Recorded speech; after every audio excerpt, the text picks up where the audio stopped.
ਵਾਹਿਗੁਰੂ ਜੀ ਕਾ ਖਾਲਸਾ ਵਾਹਿਗੁਰੂ ਜੀ ਕੀ ਫਤਿਹ।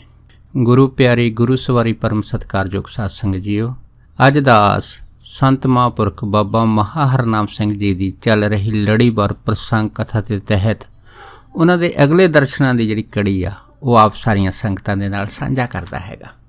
ਜਦੋਂ ਸੰਤ ਮਹਾਂਪੁਰਖ ਬਾਬਾ ਹਰਨਾਮ ਸਿੰਘ ਹੋਣਾ ਨੇ ਆਪਣਾ ਘਰ ਛੱਡਿਆ, ਘਰ ਛੱਡਣ ਤੋਂ ਬਾਅਦ ਉਹਨਾਂ ਦੀ ਜਿਹੜੀ ਪਹਿਲੀ ਮੁਲਾਕਾਤ ਸੀਗੀ ਉਹ ਹੋਈ ਆ ਸੰਤ ਰਾਮ ਸਿੰਘ ਹੋਣਾ ਦੇ ਨਾਲ। ਜਿਹੜੇ ਸੰਤ ਬਾਬਾ ਰਾਮ ਸਿੰਘ ਜੀ ਸੀ, ਇਹ ਸੂਸਾਂ ਵਾਲਿਆਂ ਦੇ ਜਿਹੜੇ ਹੈਗੇ ਆ ਇਲਾਕੇ ਦੇ ਵਿੱਚ ਰਹਿਣ ਵਾਲੇ ਸੀਗੇ, ਅਤੇ ਖਾਸ ਕਰਕੇ ਇਹਨਾਂ ਨੂੰ ਸੂਸਾਂ ਵਾਲੇ ਸੰਤ ਹੀ ਕਹਿੰਦੇ ਸੀ, ਸੰਤ ਬਾਬਾ ਰਾਮ ਸਿੰਘ ਜੀ। ਅੱਜ ਕੱਲ੍ਹ ਇਹਨਾਂ ਦੀ ਜਿਹੜੀ ਸਮਾਧ ਹੈਗੀ ਆ ਉਹ ਸੂਸਾਂ ਦੇ ਲਾਗੇ ਢਲਮਾ ਨਗਰ ਦੇ ਵਿੱਚ ਵਾ। ਇੱਥੇ ਹੀ ਸੰਤਾਂ ਨੇ ਸਰੀਰ ਛੱਡਿਆ ਸੀਗਾ। ਸੰਤ ਮਹਾਂਪੁਰਖ ਬਾਬਾ ਰਾਮ ਸਿੰਘ ਜੀ ਜਿਹੜੇ ਸੀਗੇ ਉਹ ਆਪਣੇ ਸਮੇਂ ਦੇ ਬਹੁਤ ਵੱਡੇ ਵਿਦਵਾਨ ਹੋਏ ਆ। ਉਹਨਾਂ ਨੇ ਜਿੱਥੇ ਗੁਰਮਤਿ ਵਿੱਦਿਆ ਪੜ੍ਹੀ ਸੀ, ਉੱਥੇ ਸੰਸਕ੍ਰਿਤ ਦਾ ਵੀ ਉਹਨਾਂ ਨੂੰ ਬਹੁਤ ਭਾਰਾ ਗਿਆਨ ਸੀਗਾ। ਇਸ ਤੋਂ ਬਾਅਦ ਮਹਾਂਪੁਰਖ ਜਿਹੜੇ ਸੀਗੇ ਵਿਆਕਰਨ ਦੇ ਵਿੱਚ ਬੜੇ ਮਾਹਰ ਸੀਗੇ, ਵੇਦਾਂਤ ਯੋਗ ਸ਼ਾਸਤਰ ਦੇ ਵਿੱਚ ਬੜੇ ਨਿਪੁੰਨ ਸੀਗੇ, ਅਤੇ ਇਸ ਤੋਂ ਇਲਾਵਾ ਉਹਨਾਂ ਨੇ ਨਿਆਇ ਸ਼ਾਸਤਰ ਅਤੇ ਯੋਗ ਸ਼ਾਸਤਰ ਆਦਿ ਦੀ ਜਿਹੜੀ ਵਿੱਦਿਆ ਸੀਗੀ ਉਹ ਬਹੁਤ ਗਹਿਰੀ ਲਈ ਸੀਗੀ। ਇਹ ਸੰਤ ਬਾਬਾ ਰਾਮ ਸਿੰਘ ਹੋਣਾ ਦੇ ਆਪਣੇ ਜੀਵਨ ਦੇ ਦਰਸ਼ਨਾਂ ਦੀ ਇੱਕ ਝਲਕ ਹੈਗੀ ਆ। ਜਦੋਂ ਸੰਤ ਮਹਾਂਪੁਰਖ ਬਾਬਾ ਹਰਨਾਮ ਸਿੰਘ ਹੋਣੀ ਇਹਨਾਂ ਦੇ ਕੋਲ ਆਏ ਆ ਅਤੇ ਇਹਨਾਂ ਦੇ ਕੋਲ ਜਦ ਰਹਿਣਾ ਸ਼ੁਰੂ ਕੀਤਾ, ਅਤੇ ਸੰਤ ਬਾਬਾ ਹਰਨਾਮ ਸਿੰਘ ਹੋਣਾ ਨੇ ਸਭ ਤੋਂ ਪਹਿਲਾਂ ਇਹਨਾਂ ਤੋਂ ਹੀ ਗੁਰਮਤਿ ਦੀ ਵਿੱਦਿਆ ਲਈ ਆ। ਜਦ ਗੁਰਮਤਿ ਦੀ ਵਿੱਦਿਆ ਲਈ ਆ, ਵਿੱਦਿਆ ਲੈਣ ਤੋਂ ਬਾਅਦ ਫਿਰ ਮਹਾਂਪੁਰਖਾਂ ਨੇ ਦੇਖੋ ਇੱਥੇ ਹੀ ਇਹਨਾਂ ਕੋਲ ਗੁਰਬਾਣੀ ਦੀ ਸੰਥਿਆ ਲਈ ਆ। ਫਿਰ ਇੱਥੇ ਹੀ ਇਹਨਾਂ ਨੇ ਗੁਰਬਾਣੀ ਦੇ ਡੂੰਘੇ ਭਾਵ ਜਿਹੜੇ ਆ ਉਹ ਮਹਾਂਪੁਰਖਾਂ ਤੋਂ ਸਿੱਖੇ ਆ। ਉਸ ਤੋਂ ਬਾਅਦ ਫਿਰ ਮਹਾਂਪੁਰਖਾਂ ਨੇ ਸੰਸਕ੍ਰਿਤ ਅਤੇ ਹੋਰ ਕਈ ਗ੍ਰੰਥ ਜਿਹੜੇ ਸੀਗੇ ਇਹਨਾਂ ਦੇ ਕੋਲੋਂ ਪੜ੍ਹੇ ਆ। ਇਹ ਸੰਤ ਬਾਬਾ ਮਹਾ ਹਰਨਾਮ ਸਿੰਘ ਹੋਣਾ ਨੇ ਸੰਤ ਬਾਬਾ ਰਾਮ ਸਿੰਘ ਹੋਣਾ ਤੋਂ ਕਈ ਗ੍ਰੰਥ ਪੜ੍ਹੇ ਆਪਣੇ ਟਾਈਮ ਦੇ ਵਿੱਚ। ਉਸ ਤੋਂ ਬਾਅਦ ਬਹੁਤ ਸਾਰੇ ਜਿਹੜੇ ਸੰਸਕ੍ਰਿਤ ਦੇ ਗ੍ਰੰਥ ਸੀ, ਉਹਨਾਂ ਦੇ ਕਈ ਸਲੋਕ ਜਿਹੜੇ ਸੀਗੇ ਸੰਤ ਬਾਬਾ ਮਹਾ ਹਰਨਾਮ ਸਿੰਘ ਹੋਣਾ ਨੇ ਜਵਾਨੀ ਕੰਠ ਕਰ ਲਏ ਸੀਗੇ। ਉਸ ਤੋਂ ਬਾਅਦ ਫਿਰ ਸੰਤ ਬਾਬਾ ਰਾਮ ਸਿੰਘ ਹੋਣਾ ਨੇ ਇਹਨਾਂ ਨੂੰ ਸ੍ਰੀ ਜਪਜੀ ਸਾਹਿਬ ਜੀ ਦੀ ਜਿਹੜੀ ਉਹ ਗੁਰਮੰਤਰ ਵਿੱਦਿਆ ਦਿੱਤੀ ਸੀ। ਨਾਲ ਇਹ ਵੀ ਆਖਿਆ ਸੀਗਾ ਕਿ ਤੁਸੀਂ ਸ੍ਰੀ ਜਪਜੀ ਸਾਹਿਬ ਜੀ ਦੀ ਬਾਣੀ ਜਿਹੜੀ ਹੈਗੀ ਬਹੁਤ ਵਿਚਾਰ ਦੇ ਨਾਲ ਚੰਗੀ ਤਰ੍ਹਾਂ ਕੰਠ ਕਰ ਲਓ, ਕਿਉਂਕਿ ਇੱਕ ਵਾਰ ਜਦੋਂ ਕੋਈ ਵੀ ਵਿਦਵਾਨ ਆਉਣਾ ਮਹਾਂਪੁਰਖਾਂ ਕੋਲ ਸੰਤ ਬਾਬਾ ਰਾਮ ਸਿੰਘ ਹੋਣਾ ਕੋਲ, ਅਤੇ ਉਸ ਵਿਦਵਾਨ ਦੀ ਤਸੱਲੀ ਸੰਤ ਬਾਬਾ ਮਹਾ ਹਰਨਾਮ ਸਿੰਘ ਹੋਣੀ ਸਹਿਜ ਦੇ ਵਿੱਚ ਕਰਾ ਦਿੰਦੇ ਸੀ। ਅਤੇ ਉਹ ਜਿਹੜੇ ਵਿਦਵਾਨ ਸੀਗਾ ਇਹਨਾਂ ਦੇ ਇਸ ਤਰਜਮੇ ਉੱਤਰ ਸੁਣ ਕੇ ਬੜੇ ਦੰਗ ਰਹਿ ਜਾਂਦੇ ਸੀਗੇ। ਇੱਕ ਵਾਰੀ ਆਪ ਹੀ ਫਿਰ ਸੰਤ ਬਾਬਾ ਹਰਨਾਮ ਸਿੰਘ ਹੋਣਾ ਨੇ ਬਾਬਾ ਰਾਮ ਸਿੰਘ ਹੋਣਾ ਨੂੰ ਪੁੱਛਿਆ ਸੀਗਾ ਕਿ ਤੁਸੀਂ ਮੈਨੂੰ ਐਸਾ ਕੋਈ ਗੁਰਮੰਤਰ ਦੱਸੋ ਜਿਹੜਾ ਨਿਰੰਕਾਰ ਦੇ ਨਾਲ ਸਾਨੂੰ ਅਭੇਦ ਕਰਾ ਦੇਵੇ। ਫਿਰ ਬਾਬਾ ਰਾਮ ਸਿੰਘ ਹੋਣਾ ਨੇ ਆਖਿਆ ਸੀਗਾ ਕਿ ਤੁਸੀਂ ਇਸ ਤਰ੍ਹਾਂ ਕਰੋ, ਸ੍ਰੀ ਜਪਜੀ ਸਾਹਿਬ ਜੀ ਦੇ ਪਾਠ ਕਰਨੇ ਸ਼ੁਰੂ ਕਰ ਦਿਓ ਅਤੇ ਨਾਲ ਮੂਲ ਮੰਤਰ ਦਾ ਪਾਠ ਵੀ ਜਾਰੀ ਰੱਖੋ। ਪਰ ਫਿਰ ਉਸ ਟਾਈਮ ਬਾਬਾ ਰਾਮ ਸਿੰਘ ਹੋਣਾ ਨੇ ਆਖਿਆ ਸੀਗਾ ਕਿ ਤੁਸੀਂ ਸਾਨੂੰ ਇਹ ਦੱਸੋ ਕਿ ਮੈਂ ਮੂਲ ਮੰਤਰ ਦੇ ਕਿੰਨੇ ਪਾਠ ਕਰਾਂ। ਫਿਰ ਬਾਬਾ ਰਾਮ ਸਿੰਘ ਹੋਣਾ ਨੇ ਆਖਿਆ ਸੀਗਾ ਕਿਉਂਕਿ ਵਾਹਿਗੁਰੂ ਬੇਅੰਤ ਆ ਅਤੇ ਬੇਅੰਤ ਨੂੰ ਮਿਲਣ ਲਈ ਤੈਨੂੰ ਬੇਅੰਤ ਹੀ ਪਾਠ ਕਰਨੇ ਪੈਣੇ ਆ। ਅਤੇ ਜਦ ਇਹ ਜਿਹੜਾ ਇਸ਼ਾਰਾ ਸੀਗਾ ਬਾਬਾ ਰਾਮ ਸਿੰਘ ਹੋਣਾ ਨੇ ਕੀਤਾ ਸੀਗਾ, ਫਿਰ ਸੰਤ ਹਰਨਾਮ ਸਿੰਘ ਹੋਣਾ ਨੇ ਉਸ ਟਾਈਮ ਜਿਹੜੇ ਸੀਗੇ ਉੱਥੇ 7 ਵਜਨ ਆਖ ਦਿੱਤਾ ਸੀਗਾ।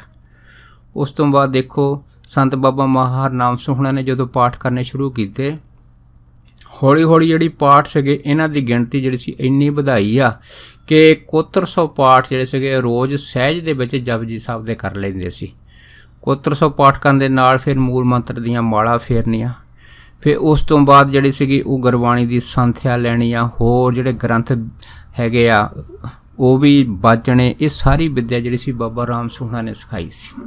ਇੱਕ ਵਾਰ ਕੀ ਹੋਇਆ ਕਿ ਜਦੋਂ ਸੰਤ ਬਾਬਾ ਹਰਨਾਮ ਸਿੰਘ ਹੋਣੀ ਜਿਹੜੇ ਸੀਗੇ ਉਹ ਮਹਾਂਪੁਰਖਾਂ ਕੋਲ ਰਹਿੰਦੇ ਹੁੰਦੇ ਸੀ, ਅਤੇ ਇੱਕ ਵਾਰ ਜਦ ਸਮਾਧੀ 'ਚ ਬੈਠੇ ਸੀਗੇ ਅਤੇ ਜਦ ਰਾਤ ਹੋਈ ਆ ਤਾਂ ਬਾਬਾ ਰਾਮ ਸਿੰਘ ਹੋਣੀ ਜਿਹੜੇ ਸੀਗੇ ਟਹਿਲਦੇ ਇਹਨਾਂ ਦੇ ਅਸਥਾਨ 'ਤੇ ਆ ਗਏ ਜਿੱਥੇ ਸਮਾਧੀ 'ਚ ਬਹਿੰਦੇ ਹੁੰਦੇ ਸੀ। ਜਦ ਆਏ ਆ ਤਾਂ ਉੱਥੇ ਕੀ ਦੇਖਿਆ, ਸੰਤ ਮਹਾ ਹਰਨਾਮ ਸਿੰਘ ਹੋਣਾ ਦੇ ਚਿਹਰੇ ਦੇ ਉੱਤੇ ਬੜਾ ਨੂਰ ਸੀਗਾ ਜਿਹੜਾ ਹਨੇਰੇ 'ਚ ਚਮਕਦਾ ਸੀਗਾ। ਜਿਉਂ ਕਹਿ ਲਓ ਕਿ ਜਿਵੇਂ ਦਿਨ ਹੁੰਦਾ ਇਸੇ ਤਰ੍ਹਾਂ ਜਾਣੀ ਕਿ ਹਨੇਰੇ ਦੇ ਵਿੱਚ ਇਸ ਤਰ੍ਹਾਂ ਜਿਹੜੇ ਸੀਗੇ ਇਹ ਦਰਸ਼ਨ ਜਿਹੜੇ ਸੀਗੇ ਉਹ ਦੇ ਰਹੇ ਸੀ, ਜਿਨ੍ਹਾਂ ਨੂੰ ਦੇਖ ਕੇ ਬਾਬਾ ਰਾਮ ਸਿੰਘ ਹੋਣੀ ਅਤ ਪ੍ਰਸੰਨ ਹੋਏ ਸੀ। ਜਦ ਅੰਮ੍ਰਿਤ ਵੇਲਾ ਹੋਇਆ ਸੀਗਾ, ਫਿਰ ਸੰਤ ਬਾਬਾ ਰਾਮ ਸਿੰਘ ਹੋਣਾ ਨੇ ਬਾਬਾ ਹਰਨਾਮ ਸਿੰਘ ਮਹਾਂਪੁਰਖਾਂ ਨੂੰ ਆਪਣੇ ਪਾਸ ਬੁਲਾਇਆ ਸੀਗਾ। ਫਿਰ ਉਹਨਾਂ ਨੇ ਜਦ ਬੁਲਾਇਆ ਕੋਲ, ਅਤੇ ਆਪ ਜਿਹੜਾ ਸੀਗਾ ਆਪ ਹੱਥੀਂ ਇੱਕ ਕੱਪੜਾ ਵਿਛਾਇਆ ਅਤੇ ਉਹਦੇ ਉੱਤੇ ਸੰਤ ਬਾਬਾ ਮਹਾ ਹਰਨਾਮ ਸਿੰਘ ਹੋਣਾ ਨੂੰ ਕੋਲ ਬਿਠਾ ਲਿਆ। ਬਿਠਾਲਣ ਤੋਂ ਬਾਅਦ ਫਿਰ ਸੰਤ ਬਾਬਾ ਰਾਮ ਸਿੰਘ ਹੋਣਾ ਨੇ ਬਾਬਾ ਹਰਨਾਮ ਸਿੰਘ ਹੋਣਾ ਨੂੰ ਪੁੱਛਿਆ ਕਿ ਤੇਰਾ ਨਾਂ ਜਿਹੜਾ ਘਰਦਿਆਂ ਨੇ ਕੀ ਰੱਖਿਆ ਹੈਗਾ। ਫਿਰ ਇਹਨਾਂ ਨੇ ਕਿਹਾ ਸੀਗਾ ਕਿ ਮੇਰਾ ਨਾਂ ਘਰਦਿਆਂ ਨੇ ਹੈ ਨਾ ਨਿਹਾਲ ਸਿੰਘ ਰੱਖਿਆ, ਅਤੇ ਬਾਬਾ ਜੀ ਕਹਿਣ ਲੱਗੇ ਕਿ ਅੱਜ ਤੋਂ ਬਾਅਦ ਤੇਰਾ ਨਾਮ ਹੈ ਨਾ ਹਰਨਾਮ ਸਿੰਘ ਹੋਵੇਗਾ। ਅਤੇ ਜਦ ਇਹ ਗੱਲ ਹੋਈ ਹੈ ਤਾਂ ਫਿਰ ਮਹਾਂਪੁਰਖ ਬਾਬਾ ਮਹਾਰਾਮ ਸੋਹਣੀ ਜਿਹੜੇ ਸੀਗੇ ਚੁੱਪ ਕਰ ਗਏ। ਉਹ ਤੋਂ ਬਾਅਦ ਫਿਰ ਬਾਬਾ ਰਾਮ ਸੋਹਣਾ ਨੇ ਇਹ ਗੱਲ ਆਖੀ ਸੀਗੀ, ਕਹਿੰਦੇ ਭਾਈ ਤੂੰ ਹੁਣ ਜਿਹੜਾ ਹੈ ਨਾ ਕਿਸੇ ਦੇ ਅਧੀਨ ਨਹੀਂ ਆ, ਕਿਸੇ ਦੀ ਆਗਿਆ 'ਚ ਨਹੀਂ ਹੈ। ਹੁਣ ਤੈਨੂੰ ਬਿਲਕੁਲ ਅਸੀਂ ਖੁੱਲ੍ਹੀ ਛੁੱਟੀ ਦੇ ਦਿੰਦੇ ਹਾਂ, ਜਿੱਥੇ ਤੂੰ ਵਿਚਰਨਾ ਚਾਹੇ ਹੈ ਨਾ ਤੂੰ ਜਾ ਸਕਦਾ ਹੈ, ਕਿਉਂਕਿ ਹੁਣ ਸਾਰੀ ਧਰਤੀ ਤੇਰੀ ਆ।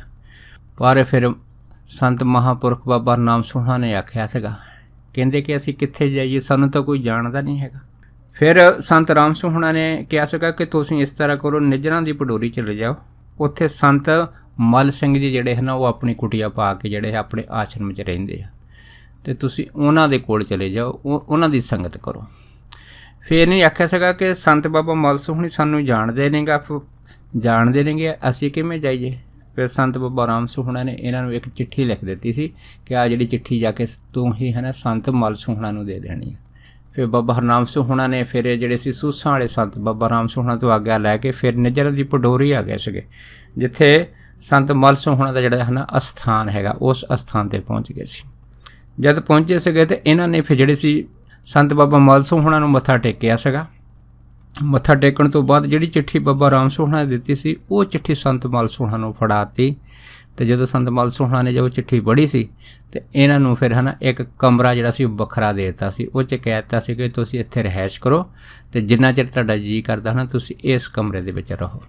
ਦੇਖੋ ਜਦ ਫਿਰ ਜਿਹੜੇ ਇਹਨੇ ਰਹਿਣਾ ਸ਼ੁਰੂ ਕੀਤਾ ਅਤੇ ਇਹਨੇ ਕੀ ਤੱਕਿਆ ਕਿ ਸੰਤ ਮੱਲ ਸੋਹਣੀ ਵੀ ਜਿਹੜੇ ਸੀ ਆਪਣੇ ਸਮੇਂ ਦੇ ਭਾਰੇ ਵਿਦਵਾਨ ਹੋਏ ਆ, ਅਤੇ ਇਹਨਾਂ ਤੋਂ ਹੀ ਹੈ ਨਾ ਫਿਰ ਬਾਬਾ ਹਰਨਾਮ ਸੋਹਣਾ ਨੇ ਜਿਹੜੇ ਸੀਗੇ ਬਹੁਤ ਗਿਆਨ ਦੀਆਂ ਗੱਲਾਂ ਵੀ ਜਿਹੜੀਆਂ ਇਹਨਾਂ ਤੋਂ ਸਿੱਖੀਆਂ ਸੀਗੀਆਂ। ਅਤੇ ਆਪ ਕੀ ਕਰਦੇ ਹੁੰਦੇ ਸੀਗੇ ਕਿ ਆਪ ਖਾਸ ਕਰਕੇ ਜਿਹੜੇ ਹੋਰ ਉੱਥੇ ਬੱਚੇ ਸੰਤ ਬਾਬਾ ਮੱਲ ਸੋਹਣਾ ਦੇ ਕੋਲ ਜਿਹੜੇ ਸ਼ਾਗਿਰਦ ਸੀ ਉਹ ਪੜ੍ਹਦੇ ਹੁੰਦੇ ਸੀਗੇ, ਉੱਥੇ ਜਿਹੜੇ ਸੀਗੇ ਸੰਤ ਬਾਬਾ ਮਹਾਰਾਮ ਸੋਹਣਾ ਨੇ ਵੀ ਵਿੱਦਿਆ ਲਈ ਆ, ਪਰ ਦੂਸਰੇ ਜਿਹੜੇ ਉੱਥੇ ਬੱਚੇ ਪੜ੍ਹਦੇ ਹੁੰਦੇ ਸੀ ਉਹਨਾਂ ਨਾਲ ਬਿਲਕੁਲ ਨਿਵੇਕਲੇ ਜਿਹੜੇ ਸੀ ਇਹਨਾਂ ਦੀ ਆਪਣਾ ਸੁਭਾਅ ਹੁੰਦਾ ਸੀਗਾ, ਕਿਉਂ ਜ਼ਿਆਦਾ ਕਿਸੇ ਨਾਲ ਗੱਲਬਾਤ ਨਹੀਂ ਸੀ ਕਰਦੇ। ਜੇ ਕੋਈ ਬਾਜਾਂ ਮਾਰਦਾ ਵੀ ਹੁੰਦਾ ਸੀਗਾ ਉਹਨੂੰ ਜ਼ਿਆਦਾ ਬੁਲਾਉਂਦੇ ਨਹੀਂ ਸੀ ਹੁੰਦੇ, ਅਤੇ ਖਾਸ ਕਰਕੇ ਆਪਣੇ ਕਮਰੇ 'ਚ ਜ਼ਿਆਦਾ ਬੈਠੇ ਰਹਿੰਦੇ ਸੀ। ਜੇ ਚਿੱਤ ਕਰਨਾ ਸਵੇਰ ਜਾਂ ਸ਼ਾਮ ਨੂੰ ਜਿਹੜਾ ਸੀ ਉਹ ਬਾਹਰ ਨਿਕਲ ਕੇ ਸੈਰ ਕਰੇ ਹੋਣੀ ਅਤੇ ਮੁੜ ਕੇ ਫਿਰ ਆਪਣੇ ਕਮਰੇ 'ਚ ਰਹਿਣਾ। ਇੱਕ ਵਾਰੀ ਹੈ ਨਾ ਸੰਤ ਮੱਲ ਸੋਹਣਾ ਨੇ ਜਿਹੜੇ ਕਮਰੇ ਦੇ ਵਿੱਚ ਜਦ ਇਹਨਾਂ ਨੂੰ ਇਕੱਲਿਆਂ ਨੂੰ ਬੈਠਿਆ ਤੱਕਣਾ ਅਤੇ ਉਹ ਨਹੀਂ ਦੇਖ ਕੇ ਨਾ ਚੁੱਪ ਕਰ ਜਾਣਾ। ਪਰ ਇੱਕ ਦਿਨ ਉਹਨਾਂ ਨੇ ਨਾ ਸੇਵਾਦਾਰ ਨੂੰ ਪੁੱਛਿਆ ਕਿ ਤੁਸੀਂ ਸਾਨੂੰ ਇਹ ਦੱਸੋ ਕਿ ਇਹ ਜਿਹੜੇ ਨਵੇਂ ਸੰਤ ਆਏ ਆ ਹਰਨਾਮ ਸਿੰਘ ਹੋਣੀ, ਇਹ ਜਿਹੜੇ ਸੰਤ ਆ ਇਹ ਕੀ ਕਰਦੇ ਹੁੰਦੇ ਆ। ਅਤੇ ਫਿਰ ਉਹ ਸੇਵਾਦਾਰ ਕਹਿਣ ਲੱਗੇ ਜੀ ਇਹ ਜ਼ਿਆਦਾਤਰ ਆਪਣੇ ਨਾ ਕਮਰੇ 'ਚ ਬੈਠੇ ਰਹਿੰਦੇ ਆ। ਅਤੇ ਫਿਰ ਮਹਾਂਪੁਰਖ ਕਹਿਣ ਲੱਗੇ ਅੱਛਾ ਕਮਰੇ 'ਚ ਬੈਠੇ ਰਹਿੰਦੇ, ਕਹਿੰਦੇ ਹਾਂਜੀ, ਕਹਿੰਦੇ ਇਹ ਕੀ ਛਕਦੇ ਆ। ਅਤੇ ਫਿਰ ਉਸ ਸੇਵਾਦਾਰ ਨੇ ਦੱਸਿਆ ਸੀਗਾ ਜੀ ਜ਼ਿਆਦਾ ਤਾਂ ਕੁਛ ਛਕਦੇ ਨਹੀਂਗੇ, 8 ਪੈਰਾਂ ਦੇ ਵਿੱਚ ਇੱਕ ਪ੍ਰਸ਼ਾਦਾ ਜ਼ਰੂਰ ਛਕਦੇ। ਅਤੇ ਇਹ ਸੁਣ ਕੇ ਹੈ ਨਾ ਫਿਰ ਸੰਤ ਬਾਬਾ ਮੱਲ ਸੋਹਣੀ ਜਿਹੜੇ ਸੀ ਚੁੱਪ ਕਰ ਗਏ। ਪਰ ਇੱਕ ਦਿਨ ਹੈ ਨਾ ਸੰਤ ਬਾਬਾ ਮੱਲ ਸੋਹਣੀ ਟਹਿਲਦੇ ਉਸ ਕਮਰੇ 'ਚ ਆ ਗਏ ਜਿੱਥੇ ਹੈ ਨਾ ਸੰਤ ਬਾਬਾ ਹਰਨਾਮ ਸੋਹਣੀ ਜਿਹੜੇ ਸੀਗੇ ਆਪਣੇ ਕਮਰੇ 'ਚ ਬੈਠੇ ਸੀ।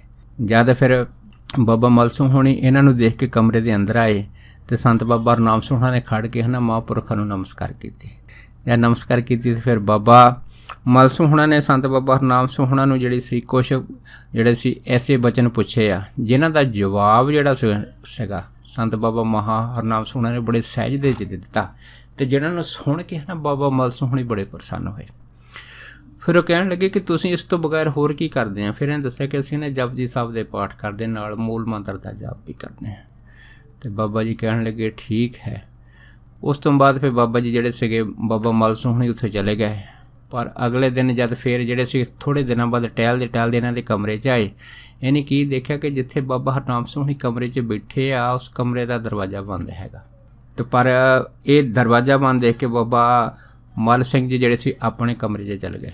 ਉਸ ਤੋਂ ਬਾਅਦ ਇਹਨਾਂ ਨੇ ਆਪਣੇ ਸੇਵਕਾਂ ਨੂੰ ਬੁਲਾਇਆ, ਉਹਨਾਂ ਨੂੰ ਪੁੱਛਿਆ ਕਿ ਤੁਸੀਂ ਇਹ ਦੇਖੋ ਕਿ ਹਰਨਾਮ ਸਿੰਘ ਜਿਹੜਾ ਆਪਣੇ ਕਮਰੇ ਦੇ ਵਿੱਚ ਨਵੇਂ ਸੰਤ ਆਏ ਆ ਉਹ ਕੀ ਕਰਦੇ ਆ। ਜਦ ਇੰਨੀ ਗੱਲ ਹੋਈ ਜਦ ਸੇਵਾਦਾਰ ਗਏ ਤਾਂ ਕੀ ਦੇਖਿਆ ਕਿ ਬਾਬਾ ਹਰਨਾਮ ਸੋਹਣਾ ਨੇ ਅੰਦਰੋਂ ਕਮਰੇ ਦੀ ਕੁੰਡੀ ਲਾਈ ਆ ਅਤੇ ਆਪ ਜਿਹੜੇ ਸੀ ਉਹ ਬੈਠੇ ਆ। ਪਰ ਉਹਨਾਂ ਸੇਵਾਦਾਰਾਂ ਨੇ ਬੜੀ ਜ਼ੋਰ ਨਾਲ ਆਵਾਜ਼ਾਂ ਵੀ ਮਾਰੀਆਂ, ਕੁੰਡਾ ਵੀ ਖੜਕਾਇਆ, ਪਰ ਇਹਨਾਂ ਨੇ ਸਾਰੀ ਜਿਹੜੀ ਗੱਲ ਸੀਗੀ ਅਨਸੁਣੀ ਕਰ ਦਿੱਤੀ, ਨਾ ਕੋਈ ਜਵਾਬ ਦਿੱਤਾ ਨਾ ਦਰਵਾਜ਼ਾ ਖੋਲ੍ਹਿਆ। ਫਿਰ ਉਹ ਸੇਵਾਦਾਰਾਂ ਨੇ ਸੰਤ ਬਾਬਾ ਮਲ ਸਿੰਘ ਹੋਣਾ ਨੂੰ ਦੱਸਿਆ ਕਿ ਜਿਹੜੇ ਨਵੇਂ ਸੰਤ ਆਏ ਨਾ ਤਾਂ ਕਿਸੇ ਨਾਲ ਬੋਲਦੇ ਆ, ਪਰ ਕਮਰੇ ਵਿੱਚ ਅਸੀਂ ਬਾਜਾਂ ਵੀ ਮਾਰੀਆਂ, ਅੰਦਰੋਂ ਕੁੰਡੀ ਵੀ ਲੱਗੀ ਆ, ਪਰ ਕੋਈ ਅੰਦਰੋਂ ਜਵਾਬ ਹੀ ਨਹੀਂ ਦਿੰਦੇ, ਸਾਨੂੰ ਲੱਗਦਾ ਕਿ ਅੰਦਰ ਬੈਠੇ ਆ। ਇਹ ਸੁਣ ਕੇ ਸੰਤ ਬਾਬਾ ਮਲ ਸਿੰਘ ਹੋਣੀ ਜਿਹੜੇ ਸੀਗੇ ਉਹ ਬਾਹਰ ਆਏ ਸੇਵਕਾਂ ਦੇ ਨਾਲ। ਜਦ ਇਹਨਾਂ ਦੇ ਕਮਰੇ ਕੋਲ ਗਏ ਤੇ ਸੰਤ ਮਲ ਸਿੰਘ ਹੋਣਾ ਨੇ ਆਵਾਜ਼ ਮਾਰੀ, ਪਰ ਉਸ ਟਾਈਮ ਸੰਤ ਬਾਬਾ ਹਰਨਾਮ ਸਿੰਘ ਹੋਣਾ ਨੇ ਕੋਈ ਜਵਾਬ ਨਹੀਂ ਦਿੱਤਾ ਤੇ ਉਹ ਸਮਝ ਗਏ। ਸੰਤ ਮਲ ਸਿੰਘ ਨੇ ਸੇਵਾਦਾਰ ਨੂੰ ਕਿਹਾ ਕਿ ਇਸ ਤਰ੍ਹਾਂ ਕਰੋ, ਕਮਰੇ ਦੀ ਨਾ ਚਗਾਠ ਪੜ ਦਿਓ। ਜਦ ਚਗਾਠ ਪੱਟੀ ਤੇ ਜਦ ਕੀ ਦੇਖਿਆ ਤਾਂ ਬਾਬਾ ਹਰਨਾਮ ਸਿੰਘ ਹੋਣੀ ਸਮਾਧੀ ਦੇ ਵਿੱਚ ਬੈਠੇ, ਉਹਨੂੰ ਬਾਹਰ ਦੀ ਕੋਈ ਖਬਰ ਨਹੀਂ। ਇਹ ਜਿਹੜਾ ਦ੍ਰਿਸ਼ ਦੇਖ ਕੇ ਫਿਰ ਸੰਤ ਬਾਬਾ ਮਲ ਸਿੰਘ ਹੋਣੀ ਚੁੱਪ ਕਰ ਗਏ ਤੇ ਸੇਵਾਦਾਰਾਂ ਨੂੰ ਕਹਿੰਦੇ ਕਿ ਇਹ ਜਿਹੜਾ ਚਗਾਠ ਪੱਟੀ ਆ, ਇਹ ਦਰਵਾਜ਼ਾ ਇਸੇ ਤਰ੍ਹਾਂ ਬੰਦ ਕਰ ਦਿਓ, ਪਰ ਜਦੋਂ ਇਹਨਾਂ ਦੀ ਸਮਾਧੀ ਖੁੱਲੂਗੀ ਹੈ ਨਾ, ਉਸ ਤੋਂ ਬਾਅਦ ਇਹਨਾਂ ਨੂੰ ਆਪਣੇ ਪਾਸ ਲੈ ਕੇ ਆਇਓ। ਦੇਖੋ ਜੀ, ਜਦੋਂ ਫਿਰ ਬਾਅਦ 'ਚ ਸਮਾਧੀ ਖੁੱਲ੍ਹੀ ਤਾਂ ਫਿਰ ਬਾਬਾ ਮਲ ਸਿੰਘ ਹੋਣੀ ਆਪ ਹੀ ਜਿਹੜੇ ਸੀ ਸੰਤ ਬਾਬਾ ਹਰਨਾਮ ਸਿੰਘ ਹੋਣਾ ਕੋਲ ਅੰਦਰ ਚਲੇ ਗਏ। ਜਦ ਅੰਦਰ ਚਲ ਗਏ ਤਾਂ ਫਿਰ ਕਹਿਣ ਲੱਗੇ, ਕਹਿੰਦੇ ਵੀ ਅਸੀਂ ਦੇਖਿਆ ਹੈਗਾ ਕਿ ਤੁਹਾਡੇ ਚਿਹਰੇ 'ਤੇ ਬਹੁਤ ਭਾਰਾ ਨੂਰ ਹੈਗਾ ਅਤੇ ਤੁਸੀਂ ਬਹੁਤ ਜ਼ਿਆਦਾ ਬੰਦਗੀ ਬੜੀ ਕਰੜੀ ਕਰਦੇ ਆ, ਅਤੇ ਮੈਨੂੰ ਦੱਸੋ ਕਿ ਤੁਹਾਡੇ ਮਨ ਦੇ ਵਿੱਚ ਕੋਈ ਇੱਛਾ, ਕੋਈ ਫੁਰਨਾ ਹੈ?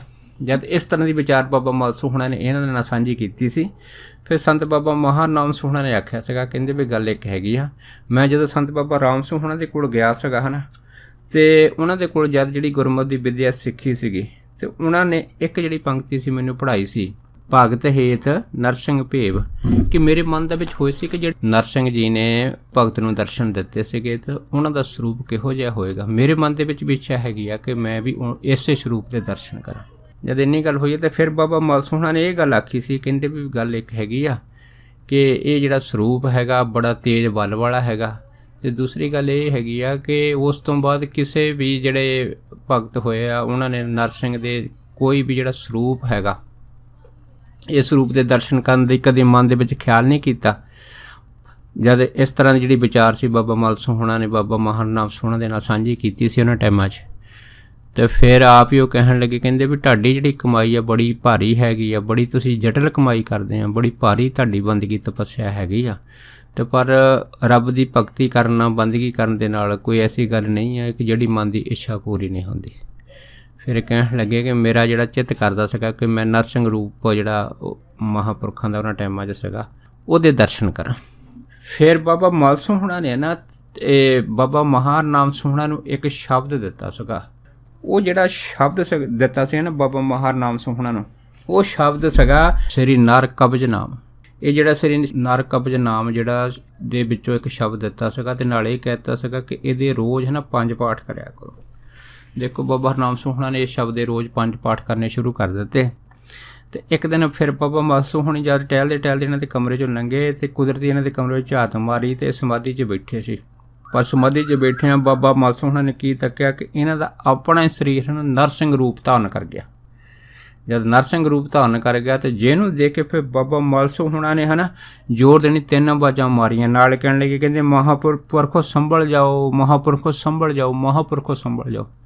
ਜਦੋਂ 3 ਜ਼ੋਰ ਨਾਲ ਆਵਾਜ਼ਾਂ ਮਾਰੀਆਂ ਅਤੇ ਫਿਰ ਕੁਦਰਤੀ ਤੀਸਰੀ ਆਵਾਜ਼ ਤੋਂ ਬਾਅਦ ਫਿਰ ਬਾਬਾ ਮਹਾਨਾਮ ਸਿੰਘ ਹੋਣਾ ਦੀ ਜਦ ਜਿਹੜੀ ਸੀਗੀ ਸੁਰਤ ਉਹ ਸਮਾਧੀ 'ਚੋਂ ਬਾਹਰ ਆਈ, ਅਤੇ ਫਿਰ ਸਾਹਮਣੇ ਹੈ ਨਾ ਬਾਬਾ ਮਲ ਸਿੰਘ ਹੋਣਾ ਨੂੰ ਦੇਖ ਕੇ ਆਪ ਜਿਹੜੇ ਸੀ ਹੱਥ ਜੋੜ ਕੇ ਖੜ੍ਹ ਗਏ। ਅਤੇ ਬਾਬਾ ਮਲ ਸਿੰਘ ਹੋਣੀ ਕਹਿਣ ਲੱਗੇ, ਕਹਿੰਦੇ ਭਾਈ ਤੂੰ ਅੱਜ ਸ਼ਬਦ ਦਾ ਜਾਪ ਕਰਦਾ ਜਿਹੜਾ ਆਪ ਹੀ ਨਰਸਿੰਘ ਰੂਪ ਹੋ ਗਿਆ ਹੈ, ਤੇਰੀ ਤਾਂ ਮੁਰਾਦ ਜਿਹੜੀ ਆ ਪੂਰੀ ਹੋ ਗਈ। ਜਦ ਇੰਨੀ ਗੱਲ ਹੋਈ ਤਾਂ ਬਾਬਾ ਹਰਨਾਮ ਸਿੰਘ ਹੋਣੀ ਕਹਿਣ ਲੱਗੇ, ਕਹਿੰਦੇ ਵੀ ਮੈਨੂੰ ਤਾਂ ਇਸ ਗੱਲ ਦਾ ਕੋਈ ਗਿਆਨ ਨਹੀਂ ਹੈਗਾ ਕਿ ਮੇਰਾ ਰੂਪ ਨਰਸਿੰਘ ਵਰਗਾ ਹੋ ਗਿਆ ਹੈ ਸਮਾਧੀ ਦੇ ਵਿੱਚ। ਬਾਬਾ ਜੀ ਕਹਿਣ ਲੱਗੇ, ਕਹਿੰਦੇ ਹਾਂ ਹੋ ਗਿਆ, ਕਹਿੰਦੇ ਪਰ ਮੈਂ ਨਹੀਂ ਦੇਖਿਆ ਕਿ ਨਰਸਿੰਘ ਅਵਤਾਰ ਕਿਹੋ ਜਿਹਾ ਹੈ। ਇਹ ਜਿਹੜੀ ਵਜ੍ਹਾ ਸੀ ਜਦ ਬਾਬਾ ਮਹਾਨਾਮ ਸਿੰਘ ਹੋਣਾ ਨੇ ਬਾਬਾ ਮਲ ਸਿੰਘ ਨਾਲ ਸਾਂਝੀ ਕੀਤੀ ਸੀ, ਅਤੇ ਫਿਰ ਬਾਬਾ ਮਲ ਸਿੰਘ ਨੇ ਕਿਹਾ ਸੀਗਾ, ਕਹਿੰਦੇ ਭਾਈ ਉਹ ਵੀ ਸਮਾਂ ਆ ਜਾਊਗਾ ਜਦੋਂ ਤੁਹਾਨੂੰ ਹੈ ਨਾ ਨਰਸਿੰਘ ਦੇ ਅਵਤਾਰ ਦੇ ਪ੍ਰਤੱਖ ਦਰਸ਼ਨ ਹੋਣਗੇ। ਦੇਖੋ ਉਸ ਤੋਂ ਬਾਅਦ ਫਿਰ ਜਿਹੜੇ ਸੀਗੇ ਇਹਨਾਂ ਨੂੰ ਫਿਰ ਬਾਬਾ ਮਹਾਨਾਮ ਸਿੰਘ ਹੋਣਾ ਨੇ ਇਹ ਗੱਲ ਆਖ ਦਿੱਤੀ ਸੀ ਕਿ ਤੁਹਾਡੀ ਜਿਹੜੀ ਬੰਦਗੀ ਹੈ ਇੰਨੀ ਦ੍ਰਿੜ ਹੈਗੀ ਆ ਕਿ ਅਸੀਂ ਹੈ ਨਾ ਤੁਹਾਡੇ ਮੂਹਰੇ ਜਾਣੀ ਕਿ ਇਸ ਸਤਿਕਾਰ ਵਜੋਂ ਤੁਹਾਨੂੰ ਧੰਤਾ ਯੋਗ ਕਹਿ ਦਿੰਦੇ ਹਾਂ। ਅਤੇ ਬਾਬਾ ਮਲ ਸਿੰਘ ਹੋਣਾ ਨੇ ਕਿਹਾ ਸੀਗਾ ਬਾਬਾ ਹਰਨਾਮ ਸਿੰਘ ਹੋਣਾ ਨੇ ਕਿ ਤੁਸੀਂ ਹੈ ਨਾ ਧੰਨ ਹੋ, ਧੰਨ ਹੋ, ਧੰਨ ਹੋ। ਜਦ 3 ਵਾਰੀ ਧੰਨ ਹੋ ਕਿਹਾ ਤਾਂ ਫਿਰ ਬਾਬਾ ਮਹਾਨਾਮ ਸਿੰਘ ਹੋਣਾ ਨੇ ਹੈ ਨਾ ਬਾਬਾ ਮਲ ਸਿੰਘ ਦੇ ਹੱਥ ਜੋੜ ਕੇ ਇਹ ਬੇਨਤੀ ਕੀਤੀ ਸੀ ਕਿ ਤੁਸੀਂ ਸਾਨੂੰ ਇਸ ਤਰ੍ਹਾਂ ਨਾ ਕਹੋ, ਕਿਉਂਕਿ ਤੁਸੀਂ ਹੈ ਨਾ ਸਾਡੇ ਦਾਦਾ ਗੁਰੂ ਹੈ। ਕਿਉਂਕਿ ਸੰਤ ਬਾਬਾ ਰਾਮ ਸਿੰਘ ਹੋਣਾ ਨੇ ਗੁਰੂ ਜਿਹੜਾ ਸੀਗਾ ਸੰਤ ਬਾਬਾ ਮਲ ਸਿੰਘ ਹੋਣਾ ਨੂੰ ਜਿਹੜਾ ਸੀਗਾ ਉਹ ਧਾਰਿਆ ਸੀਗਾ, ਤਾਂ ਫਿਰ ਇਸ ਕਰਕੇ ਨਹੀਂ ਕਹਿ ਸਕੇ ਤੁਸੀਂ ਸਾਡੇ ਦਾਦਾ ਗੁਰੂ ਆ ਅਤੇ ਮੈਂ ਤੁਹਾਡੇ ਤੋਂ ਬਹੁਤ ਛੋਟਾ ਹੈ। ਪਰ ਬਾਬਾ ਮਲ ਸਿੰਘ ਹੋਣਾ ਨੇ ਇਹ ਗੱਲ ਆਖੀ ਸੀ, ਕਹਿੰਦੇ ਭਾਈ ਉਮਰ ਦੇ ਵਿੱਚ ਅਤੇ ਗਿਆਨ ਦੇ ਵਿੱਚ ਕੋਈ ਜਿਹੜਾ ਹੈਗਾ ਉਹ ਵੱਡਾ ਛੋਟਾ ਨਹੀਂ ਹੁੰਦਾ, ਵੱਡਾ ਛੋਟਾ ਹੁੰਦਾ ਹੈ ਕਮਾਈ ਨਾਲ। ਤੁਹਾਡੀ ਜਿਹੜੀ ਤਪੱਸਿਆ ਕਮਾਈ ਆ ਨਾ ਬਹੁਤ ਭਾਰੀ ਹੈਗੀ ਆ। ਸੋ ਉਸ ਤੋਂ ਬਾਅਦ ਫਿਰ ਬਾਬਾ ਮਲ ਸਿੰਘ ਹੋਣਾ ਨੇ ਬਾਬਾ ਮਹਾਨਾਮ ਸਿੰਘ ਹੋਣਾ ਨੂੰ ਇਹ ਗੱਲ ਆਖ ਦਿੱਤੀ ਸੀ ਕਿ ਹੁਣ ਤੁਸੀਂ ਹੈ ਨਾ ਖੁੱਲ੍ਹੇ ਵਿਚਰੋ, ਜਿੱਧਰ ਤੁਹਾਡਾ ਚਿੱਤ ਕਰਦਾ ਤੁਸੀਂ ਜਾ ਸਕਦੇ ਆ।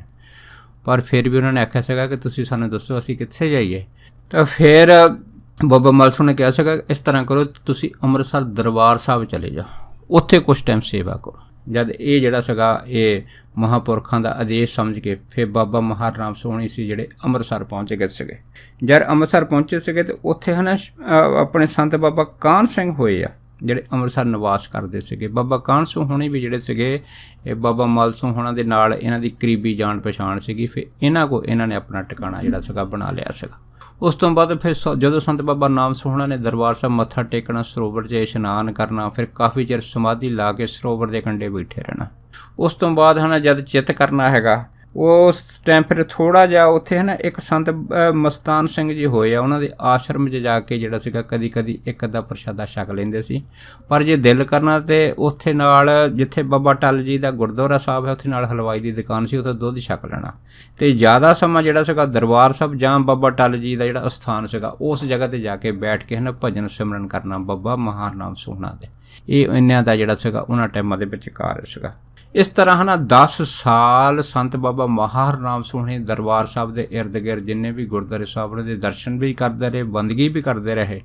ਉਸ ਦਰਸ਼ਨ ਅਤੇ ਬੰਦਗੀ ਤੋਂ ਬਾਅਦ ਫਿਰ ਆਪਣਾ ਜਿਹੜਾ ਸੀਗਾ ਇਹਨਾਂ ਦਾ ਜੋ ਅਨੁਭਵ ਇੰਨੀ ਉੱਚੀ ਪਹੁੰਚ ਗਿਆ ਸੀਗਾ ਕਿ ਬਿਲਕੁਲ ਅਫੁਰ ਹੋ ਗਏ ਸੀਗੇ। ਜਦ ਅਵਸਥਾ ਬਿਲਕੁਲ ਅਫੁਰ ਹੋ ਗਈ, ਉੱਚੀ ਹੋ ਗਈ, ਜਿਵੇਂ ਕਹਿ ਲਓ ਕਿ ਜੋਤ ਨਾਲ ਜੋਤ ਮਿਲੀ। ਪਰ ਇੱਕ ਦਿਨ ਮਨ 'ਚ ਖਿਆਲ ਆਇਆ ਕਿ ਅਸੀਂ ਹੈ ਨਾ ਜੋ ਨਰਸਿੰਘ ਰੂਪ ਹੈਗਾ ਉਸ ਅਕਾਲ ਪੁਰਖ ਦਾ ਜਿਸ ਨੇ ਹੈ ਨਾ ਭਗਤ ਪ੍ਰਹਲਾਦ ਦੀ ਰੱਖਿਆ ਕੀਤੀ ਆ ਉਹਦਾ ਦਰਸ਼ਨ ਨਹੀਂ ਕੀਤਾ। ਹਜੇ ਖਿਆਲ ਹੀ ਆਇਆ ਅਤੇ ਕਹਿੰਦੇ ਉਸੇ ਟਾਈਮ ਜਿਹੜੀ ਸੀਗੀ ਉਹ ਆਕਾਸ਼ਬਾਣੀ ਹੋਈ, ਭਾਈ ਅਗਰ ਤੂੰ ਸਾਡਾ ਦਰਸ਼ਨ ਕਰਨਾ ਚਾਹੁੰਦਾ ਹੈਗਾ ਅਤੇ ਇੱਦਾਂ ਕਰ, ਸਾਡੀ ਜਿਹੜੀ ਖੁਰਾਕ ਆ ਨਾ ਸਾਨੂੰ ਦੇ ਦਿਓ।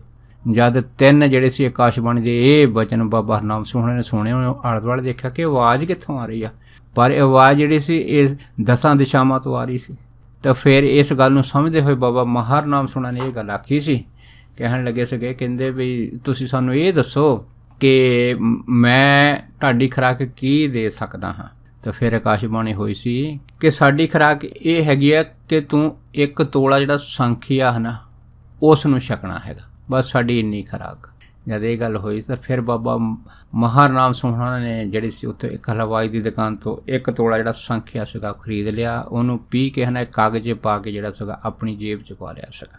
ਦੇਖੋ ਸੰਤ ਬਾਬਾ ਮਲ ਸਿੰਘ ਹੋਣਾ ਨੇ ਜਦ ਇਹਨਾਂ ਦਾ ਜਿਹੜਾ ਸੀਗਾ ਉਹ ਅਭਿਆਸ ਦੇ ਵਿੱਚ ਸਰੂਪ ਦੇਖਿਆ ਸੀਗਾ, ਜਦੋਂ ਸੰਤ ਬਾਬਾ ਹਰਨਾਮ ਸਿੰਘ ਹੋਣਾ ਦਾ ਜਿਹੜਾ ਸਰੂਪ ਸੀਗਾ ਉਹ ਨਰਸਿੰਘ ਵਰਗਾ ਉਹਨਾਂ ਨੂੰ ਜਿਹੜਾ ਸੀ ਪੂਰਾ ਦਿਖਾਈ ਦਿੱਤਾ ਸੀ।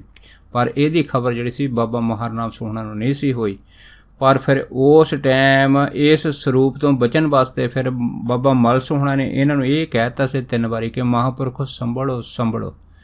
ਪਰ ਉਸ ਤੋਂ ਬਾਅਦ ਫਿਰ ਉਹਨਾਂ ਨੇ ਇਹ ਵੀ ਬਚਨ ਕੀਤਾ ਸੀਗਾ ਕਿ ਤੁਹਾਨੂੰ ਹੈ ਨਾ ਨਰਸਿੰਘ ਦੇ ਜੋ ਅਵਤਾਰ ਹੈਗਾ ਉਹਦੇ ਦਰਸ਼ਨ ਜਿਹੜੇ ਹੈਗੇ ਆ ਉਹ ਸਮਾਂ ਪਾ ਕੇ ਜ਼ਰੂਰ ਹੋ ਜਾਣਗੇ।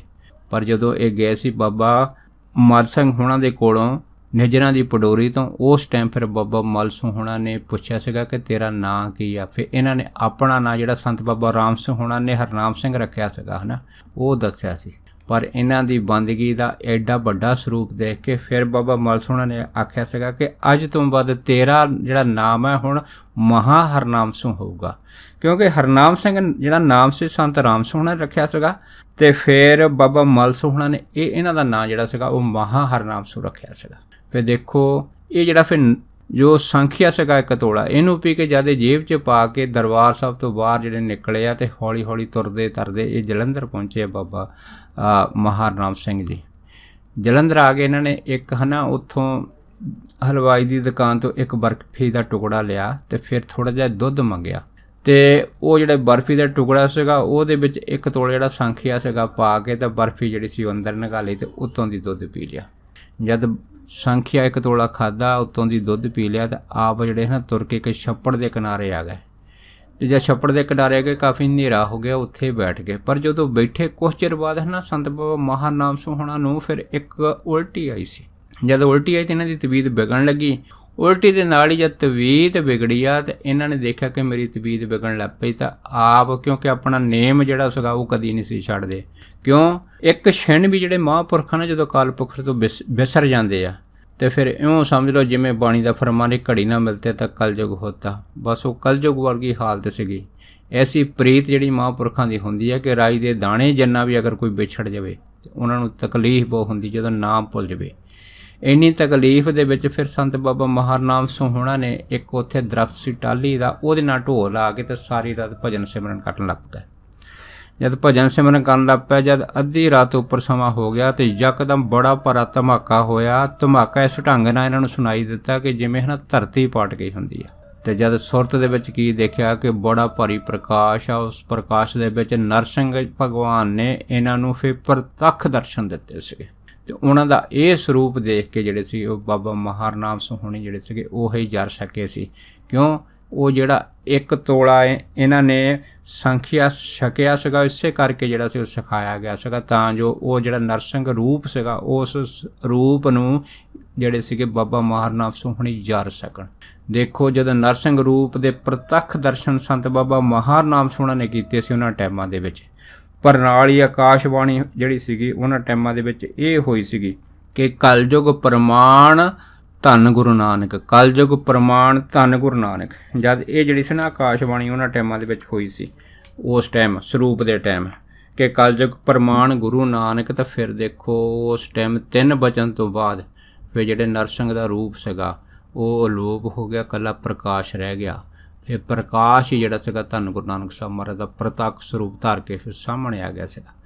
ਪਰ ਉਹਦੇ ਵਿੱਚ ਫਿਰ ਬਾਬਾ ਮਹਾਰਾਮ ਸੋਹਣੀ ਜਿਹੜੇ ਸੀ ਉਹ ਦੱਸਦੇ ਹੁੰਦੇ ਸੀਗੇ, ਉਹ ਕਹਿੰਦੇ ਹੁੰਦੇ ਸੀ ਕਿ ਕਹਿੰਦੇ ਭਾਈ ਜਦੋਂ ਇਹ ਪ੍ਰਕਾਸ਼ ਜਿਹੜਾ ਬਾਬੇ ਨਾਨਕ ਦੇ ਸਰੂਪ ਦਾ ਦੇਖਿਆ ਸੀਗਾ ਤੇ ਐਸਾ ਜਾਣੀ ਕਿ ਅਲਹਿ ਜਿਹੜਾ ਆਨੰਦ ਸੀਗਾ, ਐਸੀ ਮਸਤੀ ਸੀ, ਐਸਾ ਖੇੜਾ ਸੀ, ਐਸੀ ਨਿਰਵੈਰਤਾ ਨਿਰਭਉਤਾ, ਇਹ ਸਾਰੇ ਕੁਛ ਅਕਾਲ ਪੁਰਖ ਦੇ ਗੁਣ, ਐਸੀ ਸ਼ੀਤਲਤਾ ਸੀਗੀ ਕਿ ਅਸੀਂ ਇਸੇ ਆਨੰਦ ਦੇ ਵਿੱਚ ਫਿਰ ਬੈਠੇ ਰਹੇ ਸੀ। ਜਦ ਕਹਿੰਦੇ ਬੈਠੇ ਫਿਰ ਸਾਨੂੰ ਪਤਾ ਨਹੀਂ ਕਦ ਦਿਨ ਚੜ੍ਹਿਆ ਹੈਗਾ। ਜਦ ਦਿਨ ਚੜ੍ਹਿਆ ਹੈਗਾ ਪਰ ਆਪ ਇਸੇ ਤਰ੍ਹਾਂ ਜਿਹੜੇ ਸੀ ਉਹ ਸੁਰਤ ਦੇ ਵਿੱਚ ਬੈਠੇ ਰਹੇ। ਪਰ ਫਿਰ ਜਦ ਦਿਨ ਚੜ੍ਹਿਆ ਉਸ ਟਾਈਮ ਫਿਰ ਲੋਕਾਂ ਦੀ ਜਿਹੜੀ ਆਵਾਜਾਈ ਸੀ ਉੱਥੇ ਲੰਘਣ ਦੀ ਬਣੀ ਆ। ਉਸ ਟਾਈਮ ਕਈਆਂ ਦੇ ਮਨ 'ਚ ਆਏਗਾ ਕਿ ਇਹ ਬੰਦਾ ਪਤਾ ਨਹੀਂ ਕੌਣ ਆ ਜਿਹੜਾ ਹੈਗਾ ਇਸ ਤਰ੍ਹਾਂ ਇੱਥੇ ਜਿਹੜਾ ਹੈਗਾ ਦਰਖਤ ਦੇ ਨਾਲ ਢੋਲ ਲਾ ਕੇ ਜਿਹੜਾ ਹੈਗਾ ਪਿਆ ਹੈਗਾ। ਪਰ ਕਈਆਂ ਦੇ ਮਨ 'ਚ ਖਿਆਲ ਹੈ ਕਿ ਹੋ ਸਕਦਾ ਹੈ ਇਹ ਕੋਈ ਜਾਣੀ ਕਿ ਜਿਹੜਾ ਕੋਈ ਪ੍ਰਾਣੀ ਐਸਾ ਜਿਹੜਾ ਸਰੀਰ ਛੱਡ ਗਿਆ ਹੈਗਾ ਤੇ ਸ਼ਾਇਦ ਮਰਿਆ ਹੋਵੇ। ਜਦ ਇਹ ਖਿਆਲ ਕਰਕੇ ਸਾਰੇ ਜਿਹੜੇ ਸੀ ਉੱਥੋਂ ਤੁਰੀ ਜਾਂਦੇ ਸੀ, ਕੁਦਰਤੀ ਇੱਕ ਐਸੇ ਜਿਹੜੇ ਸੀਗੇ ਉਹ ਸ਼ਖਸ ਆਏ ਆ ਉੱਥੇ। ਉਹਨਾਂ ਨੇ ਜਦੋਂ ਫਿਰ ਸੰਤ ਬਾਬਾ ਮਹਾਰਾਮ ਸੋਹਣਾ ਤੱਕਿਆ ਤੇ ਜਦ ਦੇਖਿਆ ਤੇ ਇਹਨਾਂ ਦੀ ਜਿਹੜੇ ਸਵਾਸ ਸੀਗੇ ਉਹ ਥੋੜ੍ਹੇ ਥੋੜ੍ਹੇ ਚੱਲ ਰਹੇ ਸੀ। ਤਾਂ ਫਿਰ ਉਹਨਾਂ ਨੇ ਕਿਹਾ ਕਿ ਇਹ ਕੋਈ ਆਦਮੀ ਮਰਿਆ ਨਹੀਂ ਹੈ, ਇਹ ਜ਼ਿੰਦਾ ਹੈਗਾ। ਫਿਰ ਦੇਖੋ ਉਸ ਤੋਂ ਬਾਅਦ ਫਿਰ ਉਹ ਜਿਹੜਾ ਬੰਦਾ ਸੀਗਾ ਬਾਕੀ ਤਾਂ ਸਾਰੇ ਚਲੇ ਗਏ ਪਰ ਬੈਠਾ ਰਿਹਾ। ਪਰ ਜਦੋਂ ਫਿਰ ਸੰਤ ਬਾਬਾ ਮਹਾਰਾਮ ਸੋਹਣਾ ਦੀ ਜਿਹੜੀ ਸੁਰਤ ਸੀਗੀ ਬਾਹਰ ਆਈ, ਜਦ ਬਾਹਰ ਆਈ ਤਾਂ ਉਹ ਸ਼ਖਸ ਨੇ ਜਦੋਂ ਇਹਨਾਂ ਦੇ ਚਿਹਰੇ ਵੱਲ ਦੇਖਿਆ ਤੇ ਉਹਨੇ ਸੰਤ ਬਾਬਾ ਮਹਾਰਾਮ ਸੋਹਣਾ ਨੂੰ ਜਿਹੜਾ ਸੀਗਾ ਉਹ ਪਛਾਣ ਲਿਆ। ਜਦ ਪਛਾਣ ਲਿਆ ਤੇ ਉਸ ਨੇ ਫਿਰ ਇਹਨਾਂ ਨੂੰ ਪੁੱਛਿਆ ਸੀਗਾ ਵੀ ਸਾਨੂੰ ਇਹ ਦੱਸ ਤੇਰਾ ਪਿੰਡ ਕਿਹੜਾ ਹੈਗਾ। ਫਿਰ ਸੰਤ ਬਾਬਾ ਮਹਾਰਾਮ ਸੋਹਣਾ ਨੇ ਕਿਹਾ ਸੀਗਾ ਕਿ ਮੇਰਾ ਪਿੰਡ ਮਨਸੂਰਵਾਲ ਹੈ। ਜਦ ਮਨਸੂਰਵਾਲ ਦਾ ਨਾਂ ਉਹ ਜਿਹੜਾ ਸੀਗਾ ਉਹ ਸੱਜਣ ਨੇ ਸੁਣਿਆ ਸੀਗਾ ਤੇ ਉਹਨੇ ਨਾਲ ਹੀ ਕਹਿਤਾ, ਕਹਿੰਦੇ ਵੀ ਤੂੰ ਮਨਸੂਰਵਾਲ ਬੂੜ ਸਿੰਘ ਦਾ ਮੁੰਡਾ ਮਸਤਾਨ ਤਾਂ ਨਹੀਂ ਗਾ। ਫਿਰ ਮਹਾਂਪੁਰਖ ਜਿਹੜੇ ਸੀ ਉਹ ਚੁੱਪ ਕਰ ਗਏ ਤੇ ਹੱਸ ਪਏ। ਜਦ ਹੱਸਿਆ ਸੀ ਤਾਂ ਉਹਨੇ ਕਿਹਾ, ਕਹਿੰਦੇ ਭਾਈ ਤੂੰ ਕਿੱਥੇ ਚਲਾ ਗਿਆ ਸੀਗਾ, ਅਸੀਂ ਤਾਂ ਤੈਨੂੰ ਬੜਾ ਲੱਭਿਆ ਸੀਗਾ। ਕਿਉਂਕਿ ਇਹੀ ਸ਼ਖਸ ਜਿਹੜੇ ਸੀਗੇ ਇਹਨਾਂ ਦੇ ਪਿਤਾ ਜੀ ਦੇ ਨਾਲ ਇਹਨਾਂ ਦੀ ਟੋਲ ਦੇ ਵਿੱਚ ਸੀਗਾ ਜਦੋਂ ਮਹਾਂਪੁਰਖਾਂ ਨੇ ਆਪਣਾ ਘਰ-ਬਾਰ ਛੱਡਿਆ ਸੀਗਾ। ਫਿਰ ਉਸਨੇ ਕਿਹਾ ਹੈਗਾ ਕਿ ਇਸ ਤਰ੍ਹਾਂ ਕਰ, ਤੂੰ ਮੇਰੇ ਘਰ ਚੱਲ ਤੇ ਮੈਂ ਤੈਨੂੰ ਪਹਿਲਾਂ ਰੋਟੀ ਪਾਣੀ ਤਾਂ ਬਾਕੀ ਦੁੱਧ ਛਕਾਉਂਦਾ ਹੈਗਾ। ਪਰ ਜਦੋਂ ਉਹਨਾਂ ਨੇ ਸੰਤ ਬਾਬਾ ਮਹਾਰਾਮ ਸੋਹਣਾ ਉਠਾਉਣ ਦੀ ਕੋਸ਼ਿਸ਼ ਕੀਤੀ ਜਾਂ ਕੀ ਦੇਖਿਆ, ਇਹਨਾਂ ਦਾ ਸਰੀਰ ਪੂਰੀ ਤਰ੍ਹਾਂ ਜਿਹੜੀ ਜੁੜ ਚੁੱਕਾ ਸੀਗਾ। ਉਹਨੇ ਦੇਖਿਆ ਕਿ ਇਹਨਾਂ ਤੋਂ ਉੱਠਣਾ ਬੜਾ ਮੁਸ਼ਕਿਲ ਹੈ। ਫਿਰ ਉਹ ਸੱਜਣਾ ਆਪਣੇ ਘਰ ਗਿਆ ਸੀਗਾ। ਉਹਨੇ ਫਿਰ ਦੁੱਧ ਗਰਮ ਕਰਕੇ ਜਿਹੜੇ ਸੀ ਮਹਾਂਪੁਰਖਾਂ ਵਾਸਤੇ ਲਿਆਂਦਾ। ਫਿਰ ਉਸ ਟਾਈਮ ਬਾਬਾ ਮਹਾਰਾਮ ਸੋਹਣਾ ਦੁੱਧ ਛਕਾਇਆ। ਦੁੱਧ ਛਕਾਉਣ ਤੋਂ ਬਾਅਦ ਫਿਰ ਉਹਨੇ ਹੀ ਇੱਕ ਬੰਦਾ ਜਿਹੜਾ ਉਹਨਾਂ ਦੇ ਹੀ ਜਿਹੜੇ ਇਲਾਕੇ ਦੇ ਵਿੱਚ ਆਪਣੇ ਬੈਂਕੀ ਦਾ ਕੰਮ ਕਰਦਾ ਹੁੰਦਾ ਸੀਗਾ, ਉਸ ਬੰਦੇ ਨੂੰ ਫਿਰ ਉਹਨੇ ਜਿਹੜਾ ਸੀਗਾ ਆਪਣੇ ਪਾਸ ਬੁਲਾਇਆ ਤੇ ਉਹਨੂੰ ਕਹਿ ਦਿੱਤਾ ਹੈਗਾ ਕਿ ਮੇਰੇ ਪਾਸ ਇੱਕ ਕੋਈ ਮਸਤਾਨਾ ਜਿਹੜਾ ਹੈਗਾ ਉਹ ਸਾਧੂ ਹੈਗਾ, ਤੂੰ ਇਸ ਤਰ੍ਹਾਂ ਕਰ ਕੇ ਉਹਨੂੰ ਉਹਦੇ ਪਿੰਡ ਛੱਡ ਕੇ ਆ।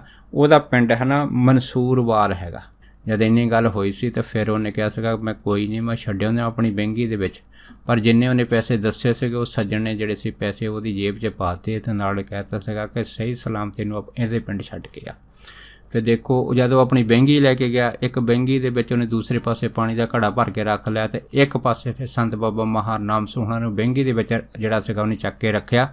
ਉਸ ਦਿਨ ਹੈ ਨਾ ਫਿਰ ਬਹਿੰਗੀ ਲੈ ਕੇ ਜਿਹੜਾ ਸੀ ਜਿਉਂ ਤੁਰਿਆ, ਜਦ ਦੁਪਹਿਰਾ ਹੋਇਆ ਤਾਂ ਇੱਕ ਜਗ੍ਹਾ ਉਹਨੇ ਹੈ ਨਾ ਬਹਿੰਗੀ ਰੱਖ ਕੇ ਆਰਾਮ ਕੀਤਾ, ਤੇ ਜਦ ਆਰਾਮ ਕੀਤਾ ਉਹ ਸੱਜਣ ਤਾਂ ਆਪ ਸੌਂ ਗਿਆ, ਪਰ ਸੰਤ ਬਾਬਾ ਮਹਾਨਾਮ ਸੋਹਣੇ ਦੱਸਦੇ ਆ ਕਿ ਮੈਨੂੰ ਬਹਿੰਗੀ 'ਚ ਬੈਠੇ ਜਿਹੜੇ ਸੀਗੇ ਫਿਰ ਧੰਨ ਗੁਰੂ ਨਾਨਕ ਸਾਹਿਬ ਮਹਾਰਾਜ ਦੇ ਦੂਸਰੀ ਵਾਰੀ ਫਿਰ ਦਰਸ਼ਨ ਹੋਏ। ਜਦ ਦਰਸ਼ਨ ਹੋਏ ਤਾਂ ਫਿਰ ਜਾਨੂੰ ਦੁਪਹਿਰੇ ਤੋਂ ਬਾਅਦ ਉਹ ਸੱਜਣ ਫਿਰ ਜਾਗ ਗਿਆ, ਉਹਨੇ ਫਿਰ ਬਹਿੰਗੀ ਚੱਕੀ, ਤਾਂ ਫਿਰ ਉਹ ਮਨਸੂਰ ਵੱਲ ਜਦੋਂ ਪਹੁੰਚਿਆ ਘਰ ਇਹਨਾਂ ਦੇ, ਤੇ ਜਿਉਂ ਉਹ ਬਹਿੰਗੀ ਜਿਹੜੀ ਸੀ ਉਹ ਪਿੰਡ ਦੇ ਵਿੱਚੋਂ ਦੀ ਜਾਣ ਲੱਗੀ, ਜਦ ਲੋਕਾਂ ਨੇ ਬਹਿੰਗੀ ਦੇਖੀ ਤਾਂ ਸਾਰਿਆਂ ਨੇ ਮਨ 'ਚ ਸੋਚ ਕੇ ਦੇਖ ਕੇ ਬੜੇ ਹੈਰਾਨ ਹੋਏ ਕਿ ਇਹ ਜਿਹੜਾ ਹੈ ਮਸਤਾਨਾ ਹੈਗਾ ਇਹ ਕਿੱਥੋਂ ਆ ਗਿਆ ਹੈਗਾ। ਪਰ ਜਿਉਂ ਇਹ ਖਬਰ ਇਹਨਾਂ ਦੇ ਘਰਦਿਆਂ ਤੱਕ ਪਹੁੰਚੀ ਆ, ਪਰ ਇਹਨਾਂ ਦੀ ਮਾਤਾ ਨੇ ਜਦੋਂ ਹੀ ਆਪਣੇ ਪੁੱਤ ਨੂੰ ਜਿਹੜਾ ਸੀ ਉਹ ਬਹਿੰਗੀ ਵਿੱਚ ਤੱਕਿਆ ਤੇ ਉਹਦੇ ਵਿੱਚ ਬਰਾਗ ਦਾ ਹੜ ਆ ਗਿਆ। ਉਹ ਦੌੜ ਕੇ ਜਾ ਕੇ ਸੰਤ ਬਾਬਾ ਮਹਾਨਾਮ ਸੋਹਣੇ ਦੇ ਗਲ ਲੱਗ ਕੇ ਰੋਣ ਲੱਗ ਪਈ ਸੀ। ਜਦ ਰੋਣ ਲੱਗੀ ਤੇ ਬੇਸ ਰੋਣ ਦੀ ਬਾਤ ਦੇ ਵਿੱਚ ਉਹਨੇ ਬਾਰ-ਬਾਰ ਇਹ ਕਿਹਾ ਸੀਗਾ, ਤੂੰ ਸਾਨੂੰ ਛੱਡ ਕੇ ਕਿੱਥੇ ਚਲੇ ਗਿਆ ਸੀਗਾ, ਤੇਰੇ ਵਿਜੋਗ ਦੇ ਵਿੱਚ ਤੇਰੇ ਪਿਤਾ ਜੀ ਵੀ ਆਪਣਾ ਸਰੀਰ ਛੱਡ ਗਏ ਆ, ਪਰ ਇਹ ਤੇਰਾ ਜਿਹੜਾ ਵਿਛੋੜਾ ਸੀਗਾ ਤੇਰੇ ਪਿਤਾ ਜੀ ਨੇ ਚੱਲਿਆ, ਇਸ ਅਸੀਂ ਜਾਣਦੇ ਹਾਂ ਕਿ ਇਹ ਕਿਵੇਂ ਜਿਹੜਾ ਹੈ ਉਹਨਾਂ ਨੇ ਇਹ ਸਮਾਂ ਤੇਰੇ ਤੋਂ ਬਗੈਰ ਬਤੀਤ ਕੀਤਾ ਸੀਗਾ।